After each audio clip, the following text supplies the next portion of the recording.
another, this one here really do it for you. Baby, the floor is yours. Yeah, baby, I'm on the floor is yours. Baby, come down to the floor is yours. Let me show you how to the floor is yours. The floor is yours. The floor is yours. The floor is yours. The floor is yours. The floor is yours. Now it's my turn to tell y'all about my big bro Gerard and the podcast crew. What is up? What is up, people? Let me just oh, Man, how long it's been? get yourself together. It's been a minute. It's been a minute. It's been man. a month of Sundays. A month of Sundays. Let me find out if you fact. Let me find out she was raised by a grandma. It's been a minute. It's been a minute. It's been a minute. Yeah. Well, Well, guess what? everybody. Y'all looking good, looking like you're getting some exercise. Some people look like they're getting exercise. Some of y'all look like y'all getting a little sunlight. Some of y'all getting some good water. And we just out here. We all looking like we all are in a joyous season in our life. Now that's all I'm gonna say. Thank you, ma'am. That's not Yeah, you. y'all are looking good today. Yeah. Good looking through tonight. We all it's a in good here thing. together. It's built in us, man. This is what we do. Well, we are here. The floor is yours. I want to say hey to my co-hosts and all that good stuff over here.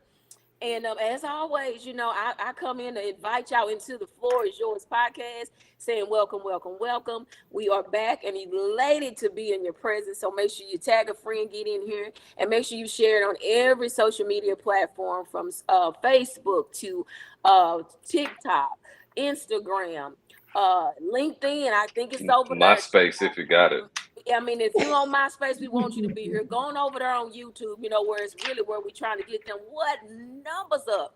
Yeah. And so other than that, honey, it is just like we glad you're here and we are ready to have a good conversation. Remember, when we have our conversations, we agree to disagree. And we take nuggets and we apply them to our life. And we expect that y'all to take some from us, okay? So, Yes. Welcome to the Floor is Yours. Welcome to the Floor is Yours podcast. It's been a minute. I appreciate everybody that's taking time out of their busy evening. We know it's football Thursday, it's basketball going on, and it's Halloween for the trick-or-treaters. But, hey, if you're with us, we appreciate it. We're not going to take your presence for granted, and we're going to make this a fun and informative show for you. But, Ivory, a few weeks ago, I thought I was going to have to send Secret Service protection to you. You put one of those controversial topics on your page, and it got the party started. And it's one of those topics that I always wonder, like, why does it bring so much controversy? And paraphrasing the post, it says that, I'll let you. What did the post say? What did it say? Because I was so scared for my life. Remind me what the Yeah, so the post says something to the effect of, ladies, if your man don't pay the bills, you don't have a mate. You got a roommate or something like that, right? So, I have my own little platform, right? And so I put on there, ladies, if your man is not helping you with the bills or your situation, you don't have a man, you have a roommate. And when I say I was in fear of my life that day, I was in fear of my life. So, men, tell me why did I get the people? Why did I get the men? Like the ladies was like, yes, Ivory, yes, I agree. And the men was like, no. I don't agree. Like for your own view. And it's kind of I ain't gonna say it's weird to me. I get why, and some of the reasons. Before we jump into the conversation, we talked about this before. People at different ages, different points in their life, they're starting relationships for different reasons, right? Now, does that mean that the way you conduct that relationship changes? Perhaps, situation by situation, person by person. But my thing is, why is there so much vitriol, like so much anger built up, seemingly from men, if a woman decides like, hey, I want you to, and we're not going to just say pay bills, we're going to say provide provision, because provision goes beyond just paying the bills, which y'all agree with that. I'll agree. Yeah, and same thing in the audience. You know, when you think about the word provision from the standpoint of a relationship, or even, you know, if you're, you know, at charge over someone, what does provision mean to you? You can put that in the comment and we'll make sure we get to them. But I read this article and I shared it to you, and I'm just going to read the introduction paragraph. It says, men naturally feel a strong desire to provide for his family. This is a God-given desire. And it says, however, as a culture, we have defined provision as purely financial. And that was part of our discussion, like it's more than financial, but as a culture, that's where, and Greg and I talked about that earlier, that's probably 80 to 90% of it. And not that it's not important, but it is definitely not the only focal point of what it means to provide. Then it says, while it's good to provide financially, God calls men to be to a much higher standard. The call is for men to provide and goes far beyond financial security to his full investment and involvement. And that's why I want this discussion to go, and it's talking about the full investment and involvement. So whoever wants to start, we'll go there. Let's talk about why the like there's such a disconnect. You know, I got my viewpoints on that, but who want to start talking about why there seems to be such a huge disconnect if for a woman that wants to feel like her man is providing, you know, provision for her and not just financially? And why do men feel like, hey, you need to get your own? Like, where is that coming from? So I don't know where it's coming from, but I know when I made that post, I know I said bills, but I also said situations. Yeah, you did. And when as soon as I put bills, I felt like all the men went straight to bills. Go ahead, clean it up. Clean it up. Go ahead. What you laughing at? I mean, because I put bills. Now, did I? I put bills and situations. You did. Okay. You did. I put You bills did and situations, right?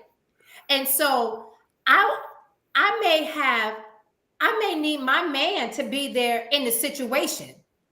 Not always financially, but I need to know if my man is going to be there in a situation. If my back's against the wall, I need to know if he got my back in a situation. It's not always just financial. And soon as I put bills, I felt all the men just was like, well, why do I need to get my wife?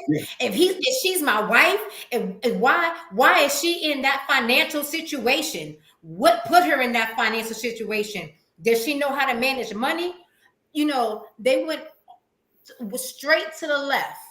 And so, I think I don't think that anything necessarily is wrong with asking that, you know, at the question, but at the same time, it's how they asked it, you know, and you know, a lot can be left to be desired from a Facebook post, but I could feel the energy from the pushback on you. Like, they did not like it. Okay?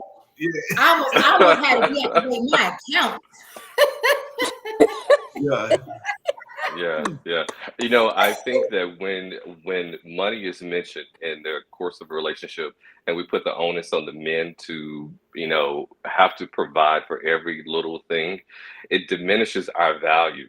And so immediately we think you only see my bank account, but you don't see me. And so men feel angry, they feel distant, they feel some kind of way when a woman says, hey, if you can't pay my bills, then you're not worthy of me. I saw a post the other day on Facebook of this beautiful woman. She was absolutely gorgeous, but over her picture she wrote, if you can't take me to Ruth Chris on a regular basis, don't even bother. Oh, I was like, whoa. Oh, I mean, what is Ruth Chris? Because I'm lost on that one. Can you fill me in? Is that some expensive restaurant or something? It is. It's an expensive steakhouse. And so her standard was either you spoil me or you're not worthy of me. And so I think oftentimes, you know, and men are constantly inundated with this is the requirement. You have to You roll out the red carpet for me. I need flowers every day. I need jewelry. You got to have the house. You got to have the car. You got to have your ish together. But if you're a good guy and you're still trying to figure it out or you're still building, then we are less than. And so I can understand why the men would give you some heat because of that. Okay, so I have a Yeah. question. Okay. So do you think, so I'm thinking, right? So the root, let's go back to like the root of it, right? Back in the day, men was throwing money to females, and that's how they got their attention. That's how they bought them. You know, that's how, I'll buy you this. I'll buy you that. I'll take you here. I'll take you there. So now when, and I'm not saying that it's right. I'm not saying that it's you know, it's right. But now when women are looking at the men for money, now it's a problem. But they started this. Let me. I gotta go here. So Come when on. you give it like that, like, oh, they was throwing money back then. We was in a different era in our life too. Yeah. Back then, when they was throwing that money, let me tell you something. They was looking for a little action too. They take you on a trip, but then they want to spank a little something too. But then it was always the one that wanted to like prove to their boys that they got the chick that's this one right there. And sometimes they really wasn't throwing that much money, because I've just been. I can be honest and say, honey, I don't know what that feels like.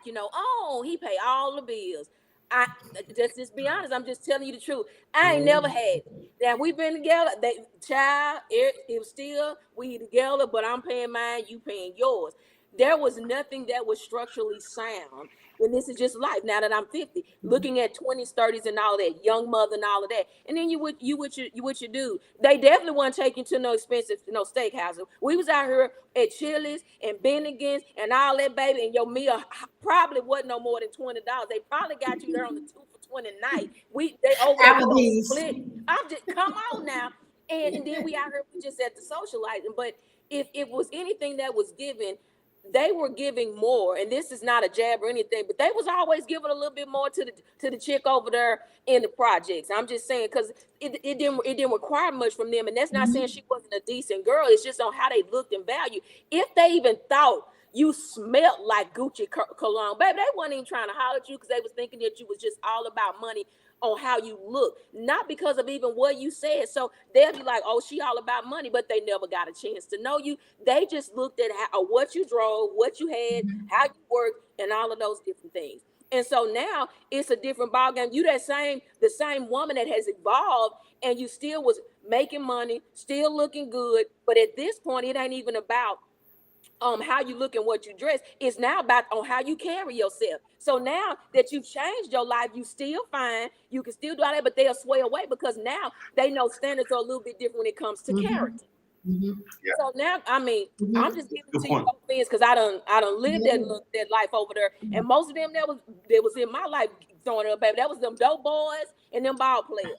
I ain't have nobody over here reading the word, over here wanting to pray. That was back then. I'm just giving you I didn't have that back then. Yeah. So we definitely wasn't sitting over here talking about this. In my mind, I'm trying to think like a man. You come to me talking about I'm let me give you this money. I was like a man thinking, like, you got 500, I'm gonna give you 500 back. You can't buy me no drink because you're gonna want some. So let me send you. Yeah.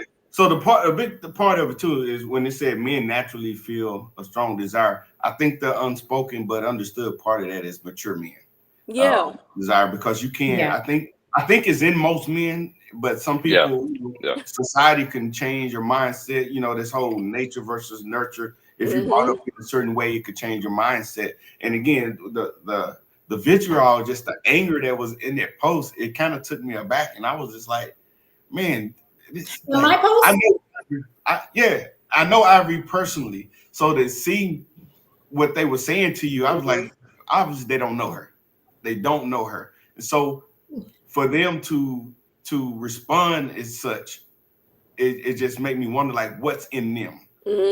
What's taught them? Have they been hurt before? And that's a big part of it. So whether they've been hurt or not, or they've been taught that way or not, I think it's something that still has to be addressed. Who taught a man how to be a mature man, a provider, to provide provision, to do and be, you know? So Greg, you talked about earlier what provision is. So can you give us a list of things that will be included in what's considered provision? Yeah. Now, we don't want to diminish the importance of financial security. That is very important, and we don't want to act like it's not. It definitely should be a standard in a relationship. And so leaving that there, that is only one aspect of what a man should bring to the table. There should be leadership. There should be protection. There should be guidance. He should be able to come into your life and bring an infrastructure so that your life. Come back to us. Did we lose Greg? He got stuck. Yeah, mid word too. So he was talking. It was good. About, yeah. Let me put him out, and then we'll continue the discussion until he comes back. But what he was saying that is not just financial. While financial is an important part of it, if you can't pay your bills, if you can't provide a roof over your head, if you can't feed your kids and yourself, that's going to be a big issue right there. So I think we got Gregory back in. We're going to bring him on and let him continue his thoughts in that. So while you're bringing him back on, go ahead. So like just some of the comments that was in the post was already an assumption of if the bills was an issue already, that the female was mismanaging her money or something. It was already a misconception of something happened, that she mismanaged her money and now she needs her boyfriend or her man, whoever, to help her. And I know that, like, I'm not gonna say all the time, but a lot of times if a man mismanaged or needs financial help, the female will help. But when we look towards our man helping us, now we got to do this whole financial budget to find out where we went wrong and mismanaging our money, or we're not our man, or we're not a wife, or all these things, because we're looking toward our man to help. But we don't get that same energy in return when our man needs help or whatever. We don't get that in return. We are there on the spot to help our man. Yeah, and one of the things that I see was saying earlier when we talked, that sometimes it's the people that we attract, and sometimes we go where what's familiar, and just subconsciously we in that familiar zone attracts a certain type of person, and it's not good or bad. I'm not placing that on it, but it's a perspective that people have. And just take a man that's been that's some of the situations I've talked about where a man has literally given the best that he can in a relationship, and kids, house, building retirement accounts, just getting your financials in order, and then she leaves him, and then it's like, hey, all that's for nothing. So if a man naturally wants to provide and be there, and he is investing his resources in there, it's a slap in the face, for her to leave. Now, I'm not saying that she had a reason to leave or not to leave. It's just the nature of the beast. That's a lot. And we had the show a couple months ago, about a month ago, that is marriage worth it? And Joshua Pundexter gave us the statistic that divorce is filed for 80% of the time is filed by the woman. So if we take those into account and consider, like, hey, I'm giving my all and I'm doing the best that I can, but somehow, some reason, it wasn't enough, I could see some hesitancy. Now, I'm not saying that it's right or anything, but that's what I think some of the hurdles that we're facing, if you will. I think we got Gregory, but we can't see him. He invisible. I am. Can you guys hear me? Yeah, we can hear you. We can hear you. Right now, you know what? The devil is busy. I need y'all to pray for me. The devil is a liar. Come on, y'all. You better loose him. And he said sometimes we be blaming everything on the devil, and it's our equipment and us. Yeah. Loose him. I'm gonna get it. Yeah. I'm gonna get it, y'all. Yeah. So while we waiting on, let's go. We got a couple comments we want to read from Trevlon and everybody out there in the audience. Make sure you get the comments, and we're gonna make sure you tickle get me, baby. But Trev said, "I'm glad that Tina Harper, his wife, is rich." And Trev said he's the trophy husband. It's a wonderful experience. I know Come that's on. right. My man Robert, he said, That restaurant is trash. Yeah. Oh yeah, he said, yeah, he was talking about Ruth Chris. Yeah. Oh. Yeah. I think it costs a little bit more than it should, but that's just my opinion. And Trevlon, when he was talking about throwing money, Ivory, he said they still throw money at certain establishments. So that's absolutely true. So yeah, make sure you keep the comments coming. We're going to get to them. But again, what I was just talking about is what a man can experience and understanding that. I mean, how does that make y'all feel if you knew that story from a man? He's invested his all into a relationship, but at the end of the day, he got burned or he got left in the dust. I mean, that could be our story too, you know. But he went from a man perspective. I gotta bring my sister back in. He said from looking at the man. Like y'all done made me lose my hat off of that one. Y'all done made me lose my hat on that one. From a man's perspective, I mean, just looking at his from the outside looking in, and that a man has gone through that. I do know men that have given and have sacrificed for the family only to be not appreciative. And and when they get through that place, it's really a heartache because I've seen it where not only is the marriage dissolved, but also they leave the children with the dad. How about we don't talk about when those situations come up and you see him and you watch him rebuild through the brokenness of that, knowing he did what he was supposed to do and was doing all that he could. That's not saying he was perfect or whatever, but it does show that he put forth the effort. So I salute men that do give, to their family because it's what they've been probably raised to do. But then when you've been thrown in a situation to have to be both parents, how do we look at that? We don't give enough kudos in those departments when you get to see a man, thrive with having to go through a divorce, providing and done the best, everything that he could, but he's willing to still travel up that ladder to be successful. But then what is gracious is when you're able to see them flourish and then find somebody that, that they're able to connect to and move forward in life in a different manner. He really gets the substance of what having that spouse and that person with a partner with them that values who they are, appreciates them, shows gratitude, and make sure that they balance their life. And so, I'm shouting out somebody. It's a couple that's special to me. I ain't got to give no names, but they my peoples, and just to watch the journey of it. So I do know what that looks like because I've been able to be in two people's life that I've experienced them go through that journey to be restored, him personally, and then to be connected with someone that adds a lot of value to his life and his children vice versa, him with her children as well.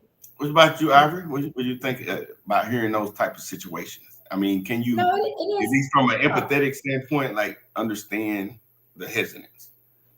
No, I do. I laugh all the time and joke all the time, but no, it is beautiful. Just like IC said, it is beautiful to watch when you see someone get back out there and to trust and to love again. It is hard. It's hard, period, man or woman, but it's definitely hard for a man to get back out there. Women, we will go back out there. We want love. We want to get back out there. But for a man, especially if they do have their children, it is hard for them to get back out there. And when they do, and they finally let their guard down, it is beautiful too. It is beautiful to watch. And I understand the hesitant to get back out there. But nonetheless, they got it's all fun and games that I do. Yeah, they do, yeah. But they do have to take responsibility in it. I mean, they do, but I know that it's harder for men to let people in, and to let their guard down. They're always going to be protected and have their guard up, So, and I get it, and I understand why. Especially if you're that type of man that provides and that's going to do, you're all in, and you setting y'all up for a future, where you can hopefully retire and be comfortable and well off, and then you got divorce where you literally lose almost everything, and start from scratch. So when he does rebuild, now that's what we were saying earlier, like people going to different relationships, different stages in their life for different reasons. So if you're in your 40s and 50s, you're probably not looking to build a family, but that don't mean you don't have family. Now, if you marry, that becomes your family, right? So that's why I said it's still the responsibility is there. So if I choose after a divorce, which that's been my story, if I choose to get into a relationship, I think I have a responsibility to bring the best version of me forward possible. And realizing what we talked about earlier is that it's built in us. And so if it's built in us, I think it's built into women too, for a man to provide some level of provision for them. So, which brings me to my next question for y'all. What this is individual, what you're looking for can be personal. You can talk about that, or from a general standpoint, what are y'all's expectation if you're providing guidance to someone on, getting in a relationship in their 40s and 50s when it comes to financials part of the relationship? Really, I don't got no advice for y'all because I'm not in a relationship. No. From your own expectation there. So for me, going forward, I don't have this big list that, you got to come in taking care of everything. I'm in a place that if that is presented where my man is saying, you know what, if it's a choice, if you want to work or if you don't, and I'm saying a 9 to 5, I have other gifts in me, and if I'm allowed to cultivate those, and it still brings a sense of balance to our home, to be able to be financially secure, I'm just willing to meet in the middle to be and become. If he's taking care of everything, I do have where I'm going in life is to be able to say then I've got the other things that I will tend to, making sure that we live life and enjoy life together. Because if he's going to be making the sacrifices to make sure that we are well, because of course all my children are grown now, so it's a different lane that I'm in.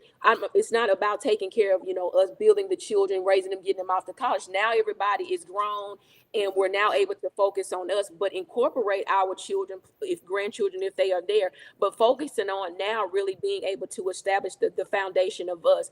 But I'm looking for a man that knows what he wants and how he wants it to be done, because I know what it is to be with a man that doesn't have a foundation set, and that you're trying to set the foundation, but trying to be the foundation, then it's the rebuttal.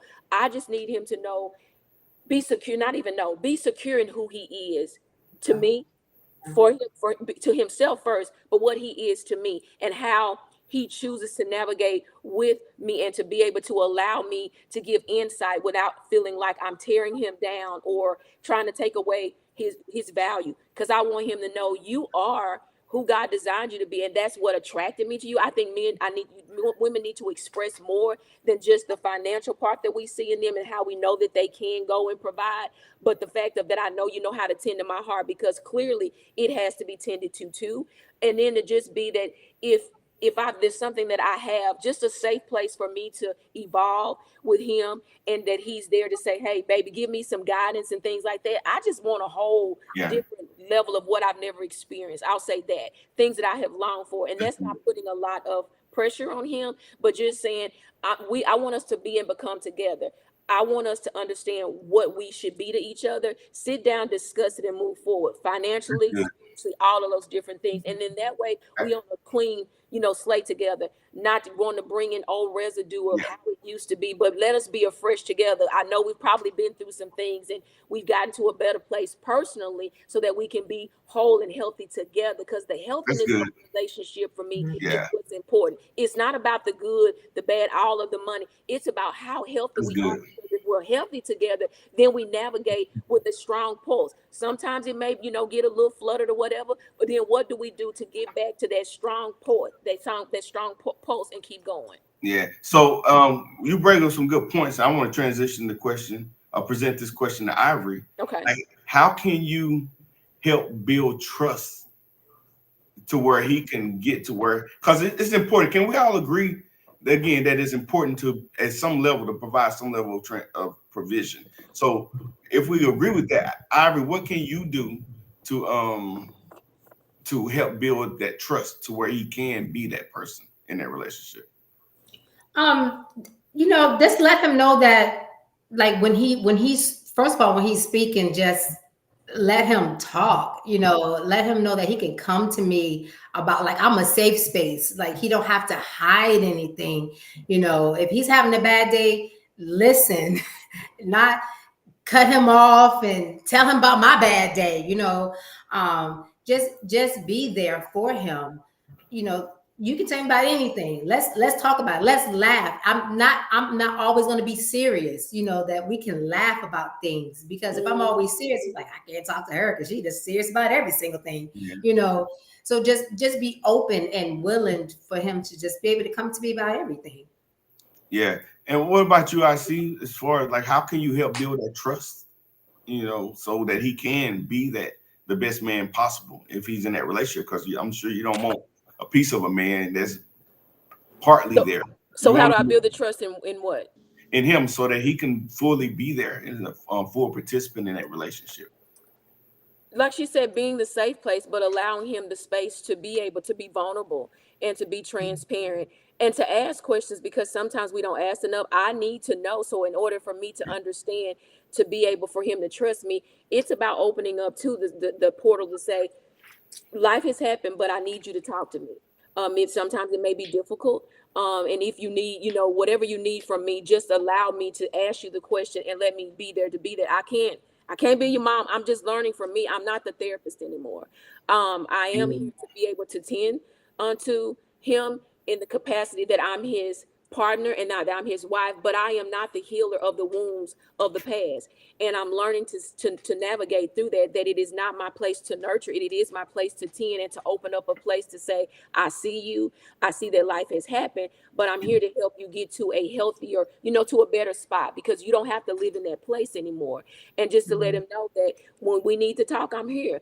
I want to be that homegirl wife, like I'm your best friend, homegirl / lover, friend, companion, all that. What you want to do? You want to go out and shoot 220, 2 for 20? I got you. I mean, I'm just saying, I'm in a different space. I'm just like really chill right now, and I love it. But I want him to know I got him, and we gonna ride this thing Yeah. out together.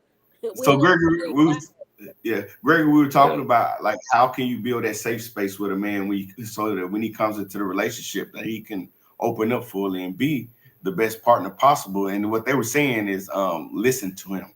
And this it's easy on paper, but one thing that is difficult for a man that especially has some bad situations, it's hard to get him to open up. So I'm see if you want to provide some insight in and how a woman might go about getting him to open up to be the best he can be, but also what's his own responsibility in being the best that he can be as well. Yeah. Well, it is everyone's responsibility to make them. Everyone's happiness is their own responsibility. We can't put that in the hands of someone else. We have to first be happy with who we are for our relationship to be happy. I think one of the things that women can do to ensure that he feels safe with her is never use his vulnerability against him. And a lot of times, women have done that when they're upset, when there's frustration, and when he shares something in confidence, and then you use it against him. He will close up to you, and he will close up to you for a very long time. And so you'll start hearing those one word responses. What's the matter with you? Nothing. How are you feeling? Fine. And generally, that happens after he feels as though he's been humiliated in front of the person that he feels like he should trust the most. And so, never use his vulnerability against him. And then every man likes to know that what I tell you stays with you. And so, when you keep those secrets, you're constantly building trust. When you don't tell your mom, when you don't tell your sister, when you don't tell your homegirl what my husband is going through or what my man is going through, you're just reinforcing the fact that, hey, I can trust you. One of the things I just heard you mention that I wanted to speak to for a second is that we have this concept that our wives are to be our best friends. While I think that is true, I think you are his friend second. And I want to make this clear to women. You are his wife first, because in a man's life, he's going to have dozens, if not even hundreds of friends over the course of his life. He gets one wife. And so when you are in his presence, when you are around him, come to him first as a wife. And if he needs a friend, then you can shift gears then. But your priority to your husband is to be his wife first, because you're the only wife he has. And so make that the priority. So unpack that. What does that mean to be his wife first? So if you have to explain what that looks like, just to make it plain, what does that look like? Yeah. So wife is a deeper dimension than a friend. A wife is someone that I share fears with that I don't share with friends. So Gerard, you and I can go kick it, and I can talk about the bully I had when I was in middle school, or I could talk about how I really want to open up this new business. But my wife is the one that I go to and say, but I'm not sure that I'm smart enough to manage the money. Or my wife is the one that I go to. I'm still triggered when I think about when I was bullied in high school, how people used to talk about my nose or whatever it may be. That still triggers me today. And so wife is a deeper dimension. While it may on the surface looks like two friends who are just kicking it, to a man, a wife is a person that I'm going to go to the next level with. That's good. Ladies, what y'all think about that? That's good, Kevin. No, that's good. It just almost made me want to grab pearls that I don't have on when he said a wife is like they said in the comments, is a deeper dimension, huh? Yeah. No, that's good, Greggy, that you said that, because as a female, we were like, oh, I want to be my man's best friend and no. But you know what? Now that you say that, I mean, I still want to be, when I get my man, I still want to be my man's best friend. But when you say it like that, I'm like, I want the wife first. Like now it's like a separation. You're the wife now. First. Yeah. So I'm sorry.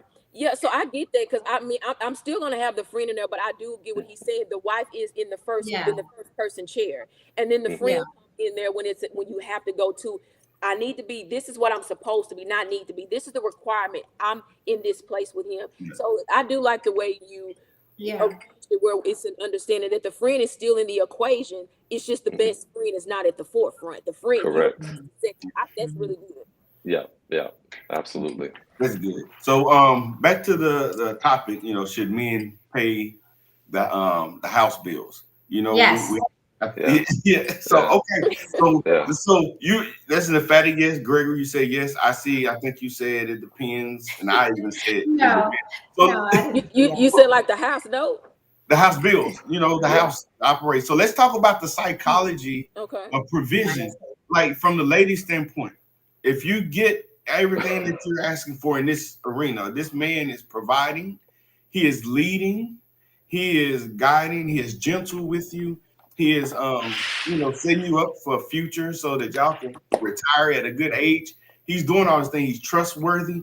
And all this stuff comes in where day in and day out. Like you couldn't take a load off because this man is leading you in this era. If you get that level of provision, like what does that look like on your end when it comes to reciprocating and showing this man like, hey, you get it and you respect what he's doing? Like what does your behavior, your mindset, what does that look like?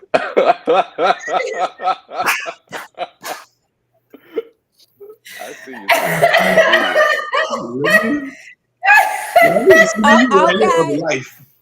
I need to see who you were. I never had that happen to me before. I don't even know what it looked like. No? Oh man. Okay. I'm just saying that I'm gonna leave that just right there. Right. And Gerard, you and I spoke about this earlier. I really don't think a woman has a problem with submission. I don't think a woman has a problem with following a man who has proven to be a good leader. And so I think if you show up as a good leader and you show up with integrity as a man who's worthy enough to be followed and to be submitted to, then the woman doesn't have any issues with that whatsoever. The trick is, I think a lot of times in relationships, we are looking at the loopholes. We're thinking about, okay, how far should I go before you kick in? And what's my capacity versus your capacity, what you're responsible for, what I'm responsible for. And I think when you really love someone, you're just all in. I'm going to go all the way. Your mentality should be whatever it takes. And I think women don't have an issue at all with submitting to a man that has that whatever it takes mentality. I'm going to make this happen. I'm going to look after you. I'm going to make sure you're protected. I'm going to make sure we're secure. And I don't think that would be an issue with a woman reciprocating. I think you're right, Gregory, but I think is sometimes it's like if I get a a new car, you know, the salesman is telling me how to use all the bells and whistles and the tools. Mhm. So my point is, and maybe that's not the best analogy, but when you get that highest level of provision, it takes more. You know, and I make the joke, you know, that old visual where the lady sitting back and the man is just throwing fruit in her mouth and she's just living her best life. I mean, you can be cute and all that, but it takes more than that, right? Just to sit back Yeah. and just be a you know, grab and enjoy it. Like, what does the Okay, so what does reciprocity that look look? like for you then? So what does it look like for you if you're doing everything? What does that look like for you as far as the woman? You know, I've often said that the man is the president of the household. He is in charge. He is the leader, but the wife is his chief advisor. So if I'm the president of the home and I'm the leader, what I want is a good partner. I want a good advisor. So as I'm making decisions about our finances and our children, and I come to you, what is your input? I want to make sure that I want a woman that's beside me that says, I'm just not going to be looking out for me. I don't want to be with a selfish woman that can look. I want a woman that has the capacity to look at our household the way that I do and say, I'm going to work for our good. And so if I'm responsible for making the final decision, I'm going to check with my chief advisor and I want to trust that her heart is the same as mine for our home and for our family. That's good, because the headship is not rulership. Because you're the head, that don't mean that you rule and lord over her, right? But so let me throw the scenario in there. Here it is, we're meeting, and you know, I can pay my own bills, and you know, you come into my area, and we come to each other world. Now, if I can pay the bill, what are y'all thoughts about the woman keeping her money because the guy wants to? And I ask that because in my mind, I think that's a gross mismanagement of financial resources. Here it is, because I'm looking, my mindset is like, what are we going to be doing at 55, 60, and 65? Do I have to still hit that clock day in and day out just to make ends meet? And here we are, the past 10, 15 years, I've been paying all the bills and letting her do whatever she want to do with her money. I just think But it's her money should be going back. So that's what I want to get at. What does that look like? And it's different for different situations, Right? you know, but what? So Ivory, we'll let you talk about it. You said She should be safe. I mean, she should be saving. I mean, if my husband is paying all the bills, then she should be saving her money toward, you know, whatever, to the savings, to whatever we're doing. I mean, I'm not gonna be spending my money on clothes, bags, and shoes, you know, on something that I want. I mean, it doesn't make. I mean, to me, it doesn't make sense. Yeah, I see. Oh, for me now, I don't know about her because I'm not you, other women, because like you said, we all think differently. Most people are about, you know, spending money, taking trips, but there is no financial security in case something happens. Or you have to make sure that you balance out life, because there are times, just in the event that something is to happen to your mate, that now the responsibility falls and it shifts, that you have to navigate and manage. And the money, his income, you know, he may get whatever, but what do you have in place that will either be investments, which I've learned more about that in my later age of, you know, time in life, but investment, what will bring in residual income for us, but what about the save our security net for when life is to keep going? So if I'm out here and he's out here taking care of all of the bills, then the nest egg is ought to be around here just like I'm whistling at it, baby. I'll be like, woo! I'm just saying that he don't have to worry about what's going on. If I could give an example, what's the man that went to prison, Gucci Mane, and he gave her $2 million, and when he got back, Yeah. it was $6 million. That's what I'm talking about. If you gonna give me the green light to go because you trust and you value what I am to you as your wife, come on, because you know the wife, not the friend, but the wife, and that you trust me to make the executive decisions, like Gregory said over there, that if you trust me enough to say, if I'm gonna take care of everything, I know that you're gonna do what you need to do over here in this department to make sure that you got my back and that we are going to be okay in the event that anything happens. And then because he's doing so well, babe, we gonna take some trips. I just want to blindfold and put him on the plane, tell him I don't pack no bags, I got it, let's just get there, just to show that this is what I value, who you chose Yeah. to be and the man that you are. But to make sure that we're okay, I would be saving and investing. Yeah. I think I see you out there auditioning for her role. But Gregory, I'm gonna let you. How would Because you Gregory counsel done got couples? me sparked up, you know. Yeah. How would you counsel couples in those situations? What guidance would you give Gregory in those situations? If I he's would paying and footing the bills, what should she be doing? And I know there's no one right answer, but if you had to give some guidance, what would you give him? I would tell that man he needs a new woman. I mean, because if you're out here and you're giving 110% to your family and you're doing everything that you can to make sure that that they're well taken care of, I think the least she could do is to contribute in some form or fashion to making sure she adds security to the family as well. Because I wouldn't want a wife that I didn't feel if something happened to me couldn't take care of herself. So what I find attractive in a woman is the fact that she says, okay, I know, hey, Gregory, you got this, but just in case something happens to you, the kids are still going to be taken care of. Our mortgage is still going to be paid because I'm making sure that I'm watching what you do, or I'm just as involved in what is going on with our finances. So if something falls through the cracks, I got you, boo. You doing your part. I'm your backup plan. Man, Gregory, that's some hell of a provision. Like, if I'm not here, I need to make sure that you're going to be okay. And That's a sign of a leader. A leader makes you better. And if you're with someone, your life is not better, then you're wasting your time. Yeah. And that don't mean necessarily leave, but hey, let's get on board. Let's get on No, track. you need to leave. If you're not married, you need to break up. Yeah. Or at least, I think those are the. He said what he said. So, I said what I said. I stand by it. So down. Leave He said, her. get your new woman. Because get That's your what new he said. woman. Get your new woman. Get That's your what he new said. woman. I heard it. I think a lot of the messaging that men are getting, a lot of the toxic messaging is from toxic women.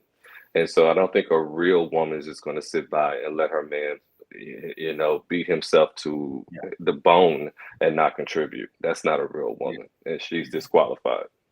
Yeah, so it's been a good discussion. We're going to jump to a commercial break, come back here, and we got a couple more topics before we close. Y'all better get y'all this rose. Put in your teeth. Hey, you got to be specific when you say get a rose. These. Well, I said this one. I said a rose. Put in. Yeah. Okay. You wrong for that, Gerard. You wrong Let's for go that to commercial break. Hey, man, I'm just. That's a commercial Spirit, break. please come. Holy Spirit, please come.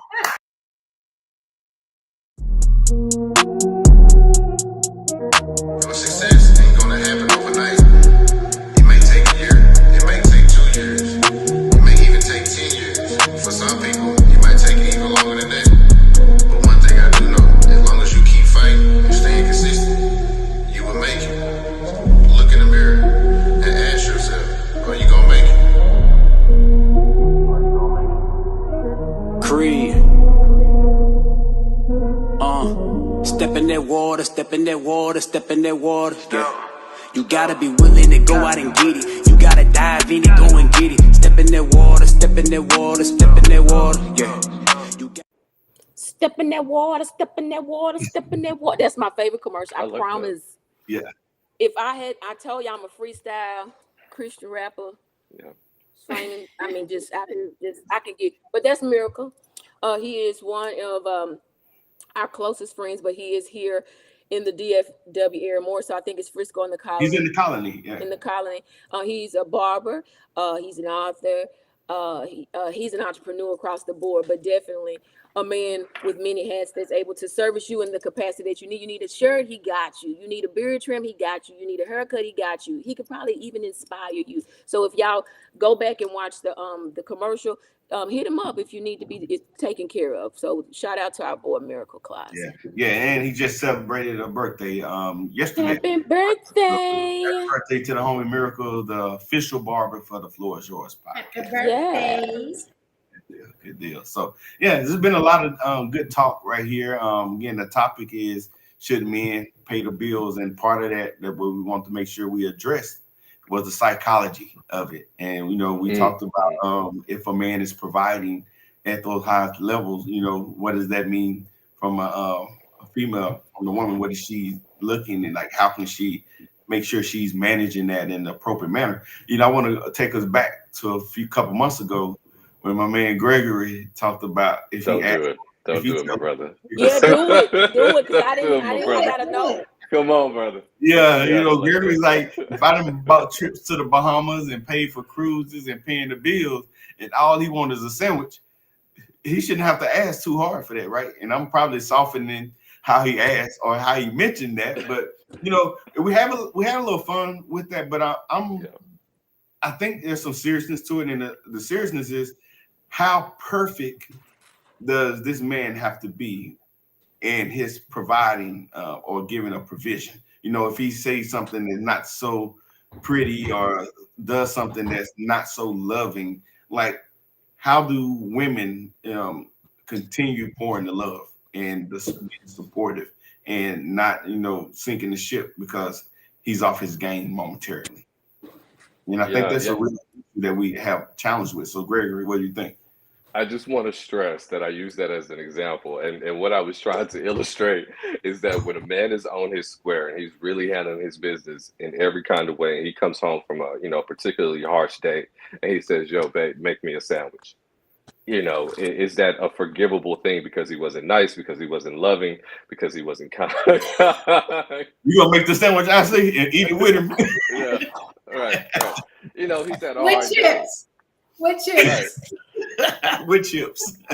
And you feel that frustration in your man. You can see the tension and you hear the tension in his voice. And he comes home and he's just like, yo, make me a sandwich. And the ideal around it is the reciprocity, but then also, does he have to be perfect? Because a lot of men are getting the messaging these days that if I'm not 6 foot tall, if I'm not making six figures, and if I don't have a six pack, then I am less than, that I'm unqualified, that I'm not one of those good men out there in the world. And so, can you love a man when he's imperfect, but he's giving his best to you? Is the point I was trying to stress with that illustration. I love it. Yeah. And I like what I see did. She brought the sandwich. Like, man, I'm finna fix the sandwich and eat it with you, right? And your chips, baby. There go your chips. I got these props tonight, baby. I'm ready. But that don't mean that you don't address it, right? You could like, hey, baby, you said that kind of rough. Did you have a bad day or something? I don't know. But again, the man is not the Lord over the house. He's not dominating and and ruling over her. So to your point, you're right. That does matter. But at the same time, there shouldn't be this expectation of perfection from the man. Yeah, and then also, and I think that what triggers me is that we diminish the other qualities that a man brings to the home, leadership and love and support and encouragement. And I think in today's society, we have this messaging, whereas if a man just checks the box of being a good provider, then he can get away with being harsh in every other area. Now, ladies, correct me if I'm wrong here, but I have seen the tendency of women to be forgiving of men who are great providers, who have a lot of money, but are less than desirable in every other quality. So hypothetically, you meet a guy who makes $40,000 a year, loves the Lord, cares for you, loves your dirty draws. I mean, is there for you for thick and thin. But you meet another guy who makes $400,000 a year, and he's not as polite, not as kind, not as courteous, but he's a great provider. I've seen a lot of times women go for the great provision, but not great character. And that is what's disappointing to me in our society today, because our girls are looking at, he's a great provider, he doesn't need to be anything else. But that's just the tip of the iceberg, because his character is not what's going to raise your children. His character is not what's going to care for you when you're sick. His character is not going to be the thing that his money, his provision, his provision is what's going to care for you when you need to be loved and cared for. So I think a lot where you're at maturity level, the age, a lot of that comes into play when you're dating. One, I feel like it's hard out here in these dating streets. Okay, so people always think the grass is greener on the other side until you get out here. they'll compare, they talk to their girlfriends and they may hear like, oh, my man is doing X, Y, and Z, but their man isn't doing it. But their man may be doing something else that the other friend's man isn't doing it. And now they're comparing notes and they want what each other man is lacking. And instead of talking to their man, hey, babe, and communicating, now they want to divorce, they want to leave, they want to cheat, they want to do all these other things instead of just communicating. Or now they want to go out there and find something that they're missing, and now you're looking and going to get something that you don't even want. Good point. Or your man probably had, all you had to do was communicate. Yeah, that's good. Which brings but- up the need to have the communication. Like, what happens when that man is lacking? Like, how do you, in a loving way, bring up what you see as a shortcoming, but be sure that you're not belittling him, and being patient enough to and know him enough to present it in a way that encourages him to grow, and is not looking like, hey, you're just beating him down. Because it could be a fine line, right? Where he takes of course, your tone and delivery is one, and how you bring it up. If you're bringing it up in an argument, of course, that's a no-brainer. That's disrespectful. Yeah. But if you're having a healthy conversation, and saying, I think that how your delivery and bringing it up, if you bring it up in a loving way,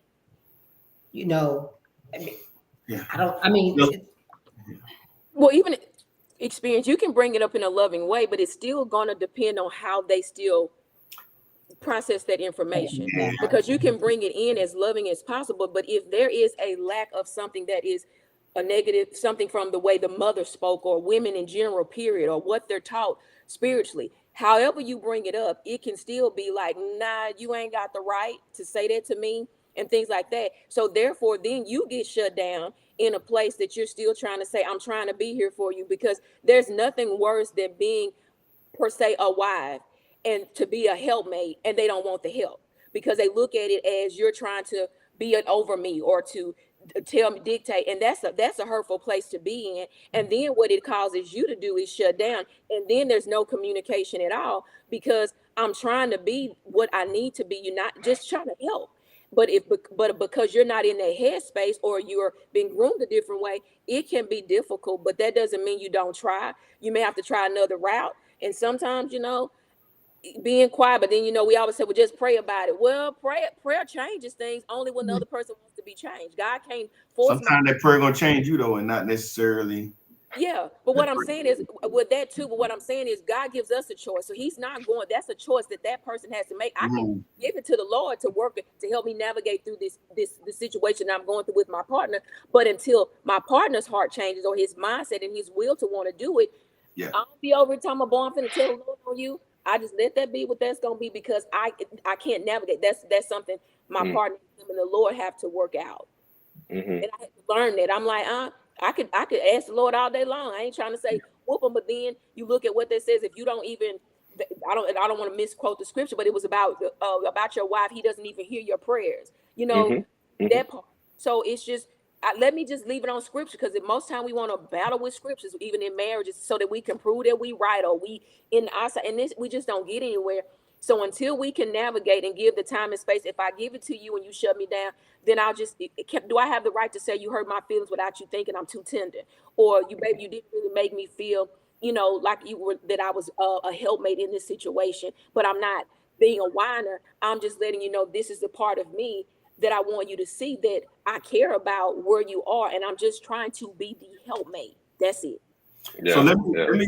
So I know the pastor, you gotta be able to build off this. I just want to provide that scripture that you're talking about. This First Peter, chapter 3, in verse 7 says, "Husbands, in the same way, be considerate as you live with your wives, and treat them with respect as the weaker partner, and as heirs with you in the gracious gift of life, so that your prayers will not be hindered."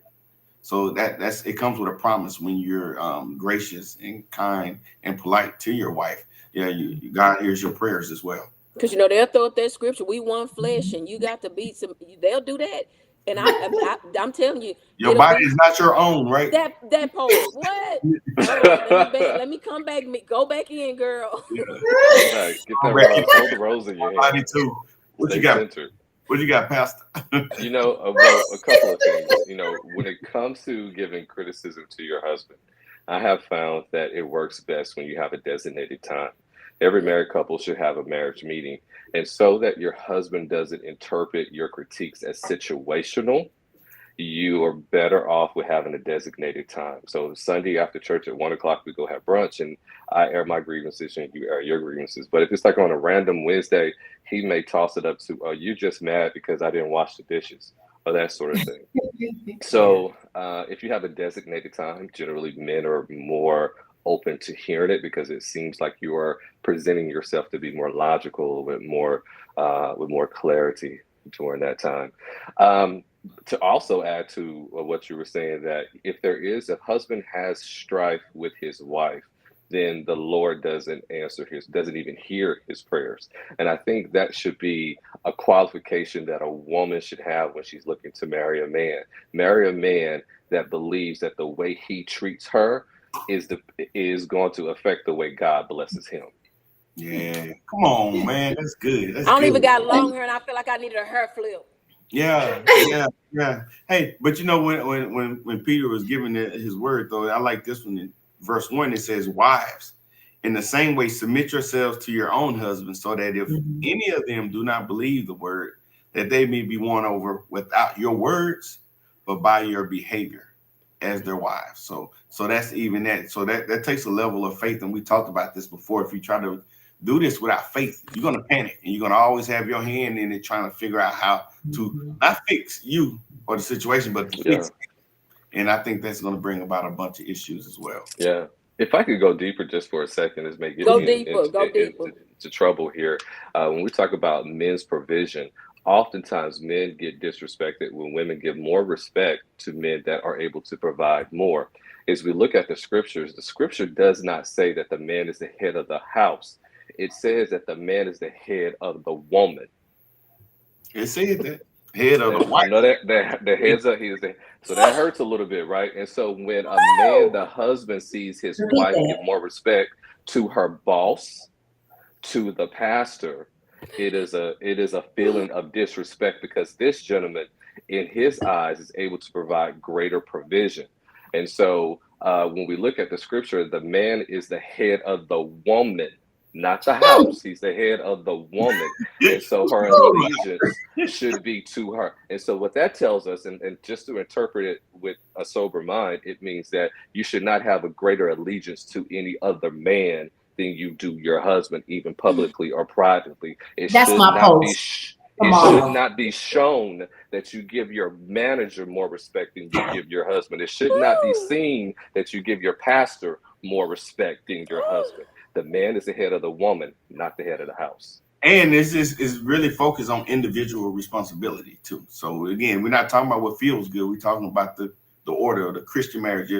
And I think it's a tried and tested way. But also it does say, like Christ is the head of the church. So hopefully what you should have vetted well beforehand to see that he's able and he's knowledgeable on how Christ led the church. Because if not, Pastor Blake, I remember he told this, if you marry a joker, you're gonna have to listen to a joker. So be careful about who you marry. It matters. This was a good discussion, and we got Gregory is on it. I feel like I got a whole facelift. Yeah. And I just briefly before we switch gears and go to the love note, we talked about Gregory, you and I talked about the challenge of young men that's coming out of high school or fresh out of college. Like, how do they, we got our age, we worked and got education and years on the job, and our salaries are a lot higher and can tend to support a family, if so be the case. But it's different for young men out there now that want to start a family. Absolutely. When you and I were coming up, the greatest esteem that you could get was you were captain of the football team. right? Like Yeah. you were Mr. Big Shot then. But nowadays in the area of social media, there's so much competition about how do you stand out as a man. And so I was speaking to a therapist friend of mine, and she has a client who is 21 years old, who is dealing with anxiety and depression Mm, because he's not a millionaire. Mm. Because this world and society has told him that if he's not a millionaire by 25, then he's a failure. mm, And so now he's literally battling some severe anxiety and depression because he's not keeping up with the Joneses. And so when we talk about the psychology, my niche is helping men understand emotional intelligence. And so when we talk about the psychology of how provision affects a man, it is if I don't cut the mustard to what women perceive a man should be or what social media perceives to be uh, what a man should be, then I am not worthy, then I am less than. And it goes deep because we haven't had social media 20 years, and 20 years is what psychology defines as a generation. So yet we still have we have a group of individuals who we don't have legitimate data yet to understand how this affects him. And so when you look at how this affects a man, especially our young boys, is if I'm not driving the Lamborghini, if I don't have the condo, if I'm not making the $1 million by the time I'm 30, then I'm one of those no-ish men that women are always mhm. talking about. Yeah. And so it's great. I think it's what is behooves us to do is to put out messaging to young boys. No, your character does matter. Your walk with Christ does matter. Your integrity does matter. What you're not just qualified as being a good man just because of your bank account. You're qualified by who you are on the inside just as much. Yeah, that's good. That's good, man. And one of the things that we just get so caught up in building wealth that we overlook the fact that it does. I mean, the provisions are there, or the capability is there. A two-person household can do wonders if you're, two incomes, if you're managing it right, and you're growing and increasing your own value and multiple streams of income. So there's ways to do it, but then there's the message to, hey, wait, go off and go to college and live your life. And here we are coming back at 27, 28, 30 years old, when you didn't, for lack of better terms, polluted yourself from the matters of the world for 10 years and think there's a light switch now. Hey, I'm ready to settle down and I'm going to go be his wife or him saying I'm going to be her husband, and it doesn't work like that. So, It took me a polluted. yeah. So, these discussions that we're having, they're a lot of times geared towards, the more mature people, but we need to do more to make sure that we're entering the space of the youth and giving them the tools, the know-how, the courage to stand up and say, like, hey, that money does not define me. Is money important? Absolutely. But at the same time, it does not define me. The character is more, just as important, So, that's some work. And with that And also, go ahead.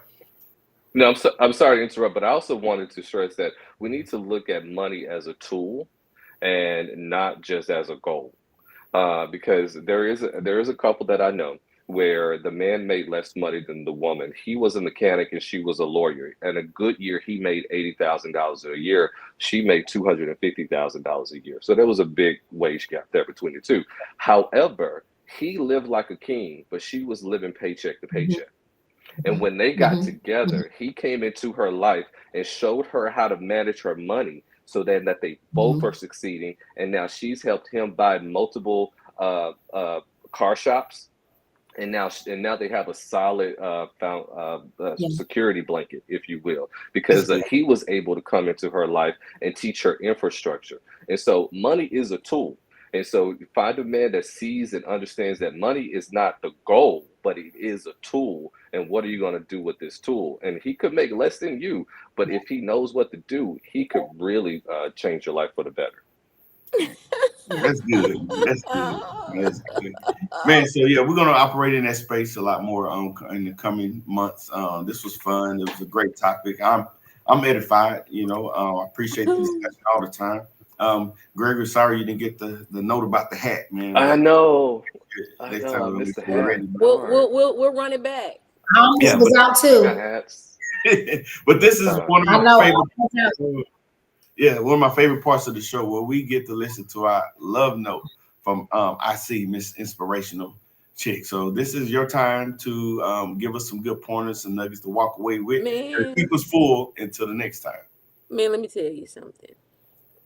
Anybody that comes back to watch this, it is definitely an eye opener for you to reevaluate you in a relationship moving forward with somebody. And if you're in it and you have some issues and trouble, y'all need to sit down, you know, eventually, but y'all need to sit separately and look at yourself, because there's a lot of inner work that needs to be done personally moving forward when you want to be in a healthy relationship that has the balance on for each other. Like when it gets unbalanced, we know how to balance that thing back, but we found a new structure on how we can come together when there is a little bit, say you may be here and I may be here, but we can come and balance that thing out. All I know is that listening to this, there's a lot of things that we have interpreted wrong, that we have been taught wrong, that we have digested wrong, and here we are now. The seeds that we have put out here, they growing up in our face, but then we want to rebuttal against the seeds that we planted, and now we don't know how to navigate on. Now that it's different, that we may have to pull up those old seeds out of that. Not know we may have to, we got to, in order to be able to function going forward, because some of us are definitely later in life, but truly the light bulb done came on. So I'm really grateful for the journeys that I've had. Now that don't mean the men that I've had have been bad, but I'm thankful that it didn't work. I'm gonna say that I'm thankful at this point, because it allowed me to get to a place that I see me before I want them to see me. I want to know that what I see and value in myself first, that it is value because it's already visible to that person, but I see it to me first. I'm not looking for you to come in and make any perfect present for me, because at the end of the day, I'm a gift to me. So I know that I'm going to be a gift to you. All I need you to know is that I don't want you to put me on the shelf like a trophy. Stop putting people on shelves like trophies. I need you to really carry me around like the coldest watch that you like to wear. It's how you tend to what you really value, that you want in your life. Because the truth be told, we out here, we treating dogs and pets better than we treat the people in relationships. I see dogs getting baths in a nice hot roll, but we don't fix a nice hot dinner. I see them getting steaks, baby, with potatoes and broccoli, and then even though my brother say he'll just be happy for a sandwich, I get where he's coming from. But what happens in the capacity that he needs to be valued just like that? And I'm not saying women don't. I'm just coming from a different angle because I'm a woman. But if it's balanced between male and female, this is a gender across the board. We need to be able to reciprocate the same things. I'm just talking about what I'm talking about. If you're going to tend to your car, make sure it's washed on Saturdays. Make sure your shoes is white. I just need you to know that that's what I need too. If I'm over here, got my hair and my nails fixed and all this, I need to make sure that you okay too. It's a different ball game out here. So if the dating pool is so terrible, who gonna clean it up? Because there is something else in the dating pool. But obviously, if you over there with the one that's a little dirty, then that means your fragrance or your cologne ain't changed. Your perfume is still the same, your cologne still the same, and that's what you gonna keep drawing. If you want to be drawing something that's different on a different caliber, that's gonna make sure that you balance this newness going forward, and the rest of your life is joyous and healthy with the partner that now is been waiting for you. I think y'all better clean up yourself. Some of y'all we better do detox situations. That's all I'm saying. I'm talking about fruits, vegetables, alkaline water, not spring water, because that alkaline finna get up in there and get some things out. But this is definitely an eye opener on how will you navigate to do better so that your relationship can be the best it's ever been. That this is something that you don't have to go back talking about the old residue of what was once that you dealt with, that you get to say, oh, this is something different.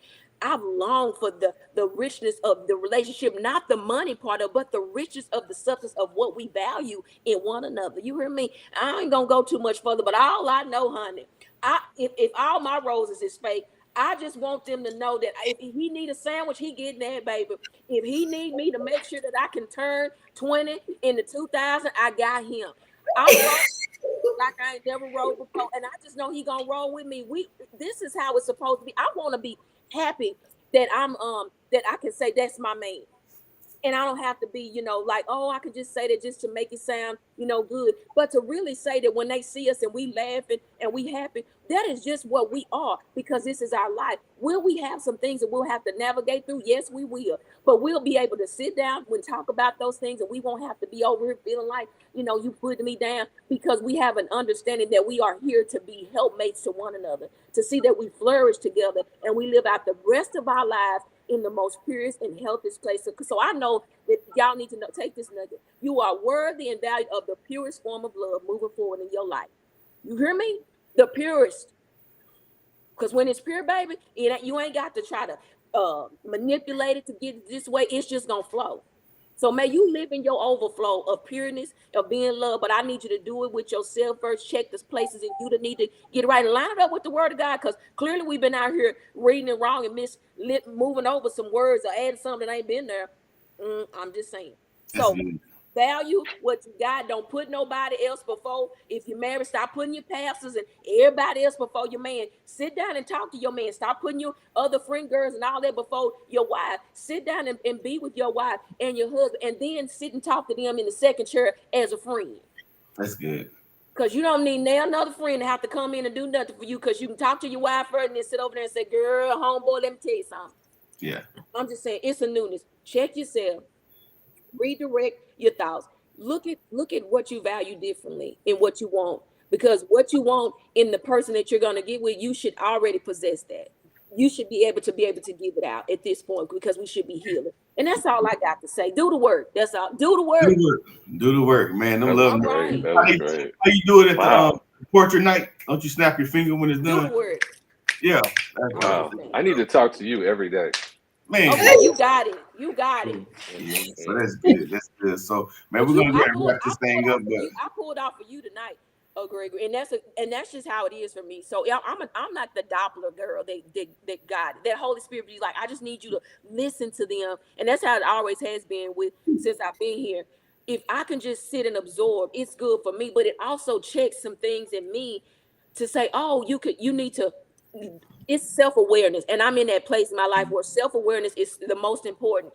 And even if it's gonna sting to hear it, if it's gonna make me to redirect and be better in that area, then I'm taking it for what it's worth, baby. Bring it on, because I'm ready for it. And you gotta be in a place to be able to receive it and to take what somebody's saying and say, baby, you need to work on that, or this is how you've been doing it. And when you get to that place, my children have checked me. And because of that reason right there, that's why I choose to do it differently, and to learn and to do better and to absorb. And it's good to hear from men, our brothers, from a different angle, and not just from always going to women conferences and all of that. We need to hear from men, and they need a space to be able to get on platforms and to talk and to be vulnerable and to help us help them and be able to be what we're needed in their life. that's good. Hey, that's the Love Note 2.0 right there. Okay, I'm done. That's it. I love it. I am full. Hey, that's when the Lord would say your cup runneth over. Yeah. So Yeah. hey, one thing that I'm not going to do is follow IC with my parting thoughts. So who want to go first? Gregory, we're going to let you go with some parting thoughts before we get out of here, man. What you got for the people? Yeah, I would say, hey, listen, provision is more than just money. It is a spiritual covering. So look for a man who wants to cover you spiritually, take care of you physically, and nurture you emotionally. And look for a man who has a spirit like Christ, who said, I would rather die than to live without you. And so look for a man that says, whatever it takes, boo, I got you. Whatever I need to do, I'll do it, because you're worth the work. Hey, that's dope, man. If he calling you boo, he old school. Get you somebody with an old spirit. Somebody with an old school spirit, because this is gonna take you down. Miss Ivory, what you got for us, Miss Ivory, the conscious creator? Listen, I don't Come want on, to go Ivory, after you got it in you. nail one of them. I don't want to go after nail one of them. No, you have to find what's break it down. No, you just have to find what works. Like as he said, what's worked best in your relationship. Keep everybody out of your relationship. Have a safe space with you and your man, so y'all can, just like Gregory said, have that time, that designated time to talk to each other without any interruptions, to get everything off your chest.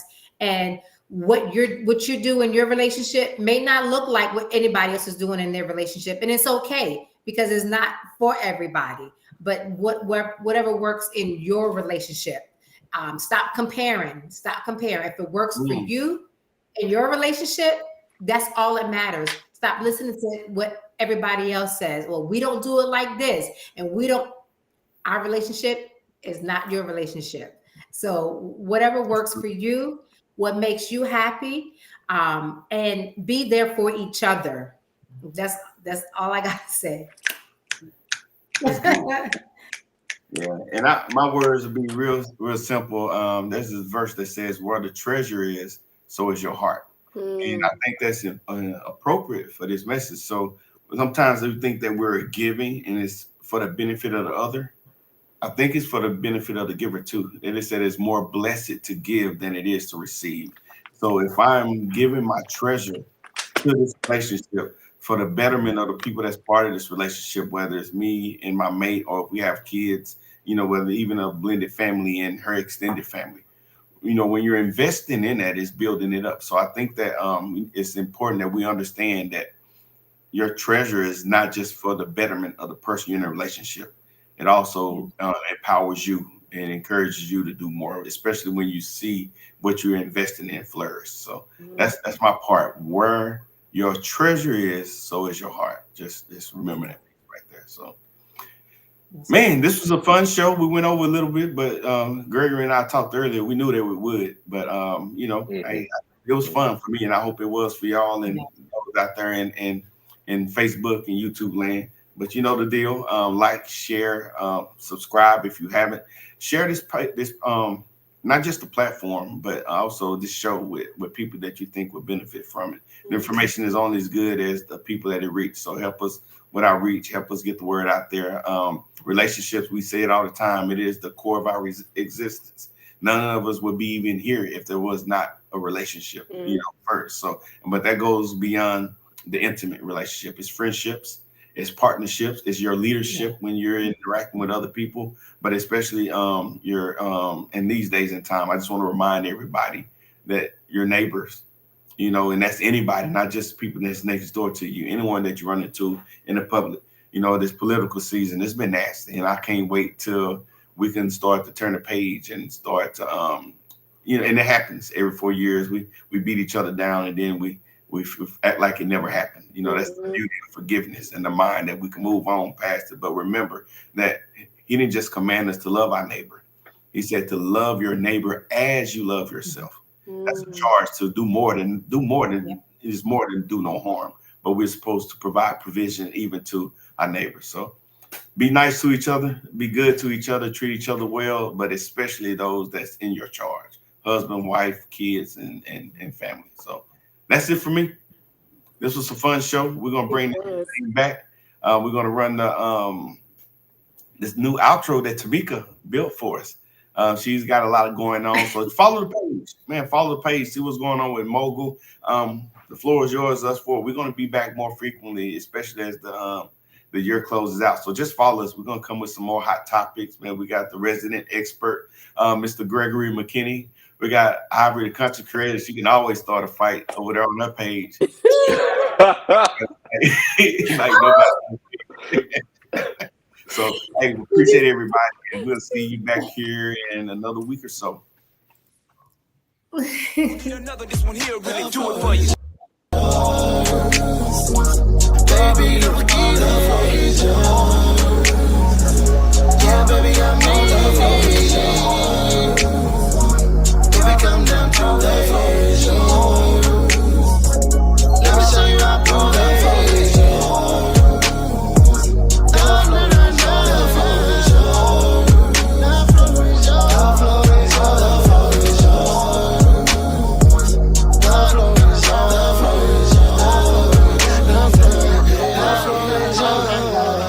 Now it's my turn to tell y'all about my big bro Gerard in the podcast crew.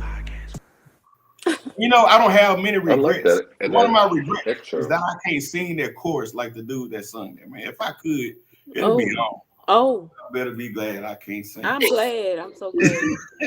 Hey, peace out. See y'all back Love here. y'all. Love y'all. Oh. Good night. Right. Hey, good show, y'all. This is good. We off the air now, so we can call it quits. What y'all think? Yeah, cool. All right. Well, I know it's average bedtime.